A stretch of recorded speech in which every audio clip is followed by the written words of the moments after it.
Life Audio.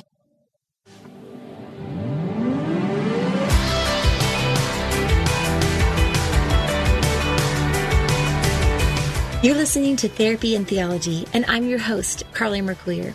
This podcast is a space where we explore popular topics and questions related to the convergence of faith, feelings, spiritual formation, and more.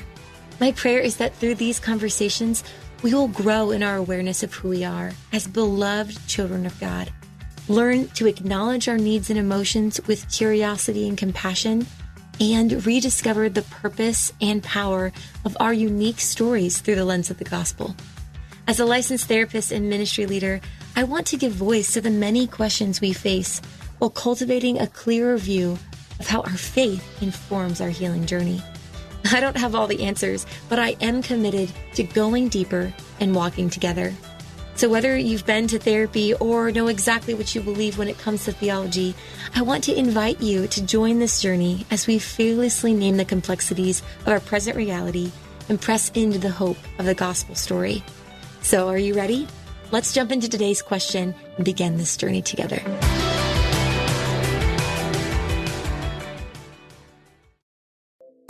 What is it about the beach that draws us in? Is it the graceful dance of sunlight and water? That first step in the sand? The ocean breeze on your skin? At Beachbound Vacations, we can't answer that, but we can get you there in style. With top beach resorts, ocean view rooms, and luxury transportation to and from the airport, Beachbound is the perfect place to book your perfect beach vacation. Book your next getaway at beachbound.com. Need more of God's power in your life? I'm Christina Patterson, host of the Teach Us to Pray podcast, providing practical tips on how to grow your faith through prayer. Subscribe at lifeaudio.com.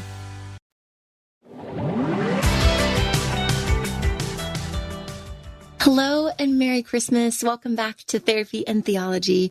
I am so excited to be concluding the season of Advent with you and this week as we prepare to celebrate Christmas Day this weekend.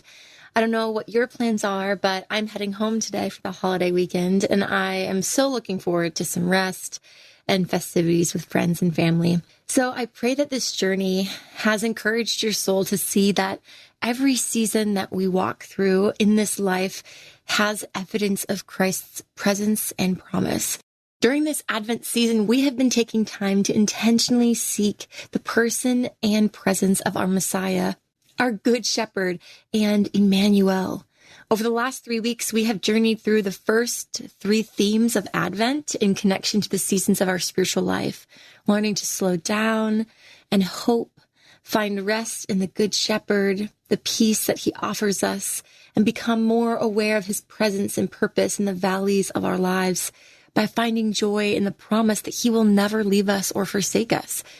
But today, I want us to explore the final theme of Advent, love, in connection to the reorientation season of the soul's journey outlined in Psalm 23. Reorientation is not resolve back to an oriented state, but rather a reconstruction of something new. The definition of this is an action of changing the focus or direction of something. It goes beyond what is known to a new insight, a new focus, and a new direction.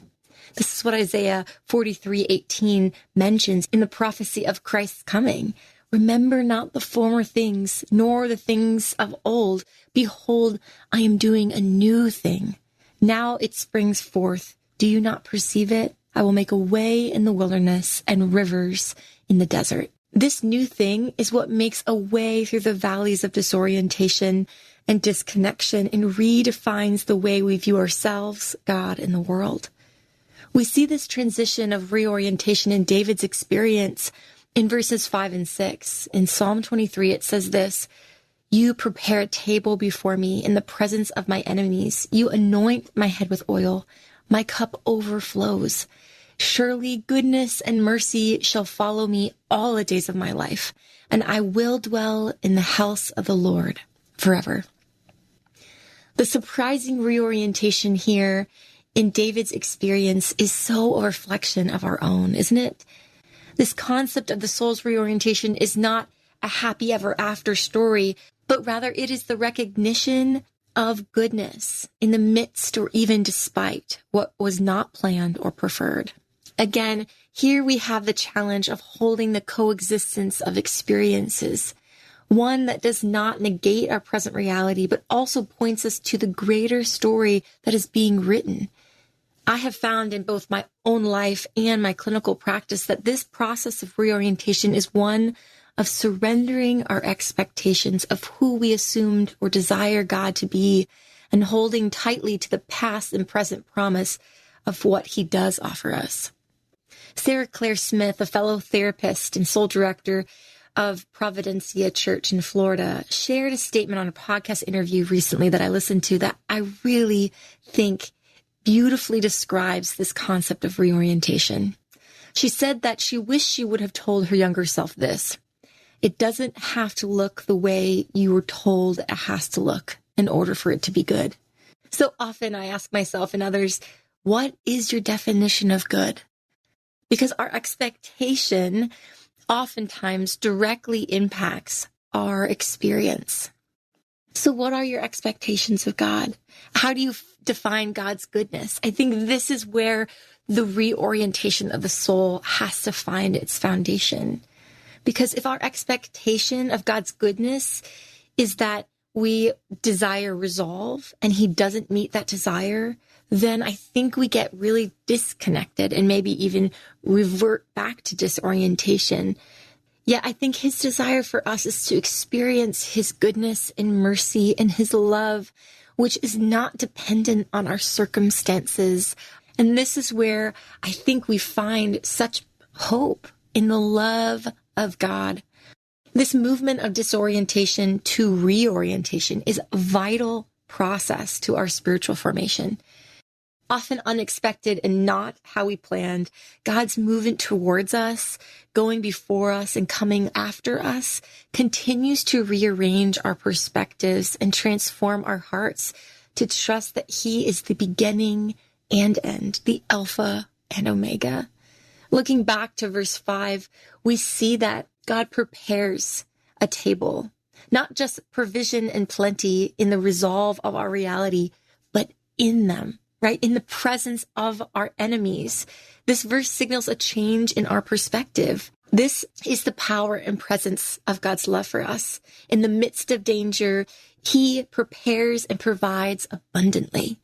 In the face of loss, loneliness, God moves towards us in love, not always giving us maybe what we want or have an expectation for, but giving us what we need to withstand and not be overtaken by the legitimacy of danger and discouragement that surrounds us. What I see in these verses is that God's presence and provision is something that cannot be taken by the enemy. So much in this life we can lose so quickly, can't we? I think often that the abundance I desire is not the eternal perspective of the psalm, but of momentary and monetary abundance of this earth. And this is, I think, what perpetuates our disorientation. Because the good we often are expecting or anticipating is contingent on external factors, it is so easily taken or changed. Much like the seasons, earthly goodness comes and goes. Yet what the scripture points to is an abundance of goodness founded in love that is not contingent on our circumstances and cannot be taken from us. This is found in the person and presence of Christ. Christ enters our stories to rewrite them and reorient us to the goodness and mercy that follows us and the destination that is still before us. And this is what we see in verse 6. Surely goodness and mercy will follow me all the days of my life, and I shall dwell in the house of the Lord forever. So how do we learn to reorient ourselves to this truth and maybe even adjust our expectations in the reality of our weariness and waiting and discouragement and disappointment even of what we assumed God to do in our lives? So how do we reorient ourselves and adjust our expectations in the reality of our weariness and waiting? You know, in a commentary on this passage, I found a beautiful explanation for how David reorients. First, he looks in retrospect, and then he looks to the future prospect. And this is something that I think is so powerful when it comes to understanding our stories and our spiritual journey. Oftentimes when we look back at our past, we can find a lot of discomfort, a lot of disappointment. Things just haven't gone as planned, have they? And in a world that tells a story that we never really wanted to tell often in our lives, we can become so burdened and weary. Yet what I find so powerful in this text of 23 is that David looks back in retrospect to acknowledge that God's goodness and mercy will follow him. So maybe the question is, have we addressed the past? When we look back on our past, the story that has been written, are we acknowledging the goodness and mercy that follows every step we have taken? With this knowledge, David does not stay in the past. He turns from a contemplation of the past to a contemplation of the future, looking back and acknowledging God's goodness and mercy, and then looking forward and acknowledging what hope heaven brings you specifically. Recently, I've been using the phrase, "He goes before me and behind me." Jesus is our Alpha and Omega.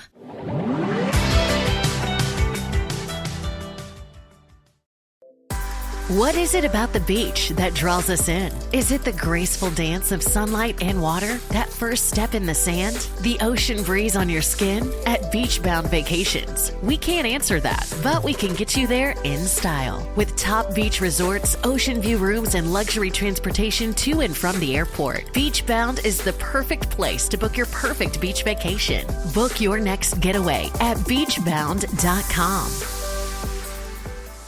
If your day could use some hope, join me, Monica Schmelter, for the Bridges podcast. You can subscribe at lifeaudio.com. And when we look to the scriptures, we see what the end will be. In Revelations 21:5, it says, "And he who was seated on his throne said, 'Behold, I am making all things new.' Also he said, 'Write this down, for these words are trustworthy and true.' And he said to me, 'It is done. I am the Alpha and Omega, the beginning and the end.'" Friend, I don't know what this season has held for you, and I don't know what the season ahead of us in 2023 will be, but I do know this, that God's love for you is steadfast. And because of that love, he gave us his son. And so in this season of looking back on the past year and forward to the future, may we be held by the reality that goodness and mercy follow us, and goodness and mercy are our destination to dwell with God in heaven forever. Jay Jowett also notes this. He says, "Life grows weary and heavy and stagnant when tomorrow ceases to pull and when forever has lost its power. Present burdens grow light in the strength of forever. Present homelessness can be almost cheerfully endured when in the coldness the psalmist can sing, 'I will dwell in the house of the Lord forever.'" So as we prepare to celebrate this greatest act of God's love, I cannot help but be reminded of the many ways God has abundantly given in the face of failure and fear. He has truly come behind each one of us with goodness and mercy in the face of our present needs. I find his love and patience paving the way home to heaven one day. This takes so much reorientation, but just as David proclaimed his newfound assurance of God's love, so can we take time to contemplate the past, the present, and the future assurances of God's goodness given to us. For this is why Jesus came, that we should have abundant life. May we take time this Christmas season to meditate on the goodness and mercy motivated by love that has come behind each one of our past chapters. And as we look forward to the next year, may we also be grounded in these truths, that the hope, peace, joy and love of God is with us. He is ours and we are His. He is with us. He is Emmanuel. He is our good shepherd, and He is the beginning and the end. Merry Christmas, everyone. Thanks so much for tuning in to this episode of Therapy and Theology. If you have a question or topic you would like discussed on a future episode, please feel free to email me or drop it in the comments. Also, don't forget to subscribe to have each week's episode instantly downloaded to your podcasts, and see the show notes for resources mentioned in this episode. To access more content and join my monthly email list for the latest updates and info, visit my website at carlymarcluyer.com.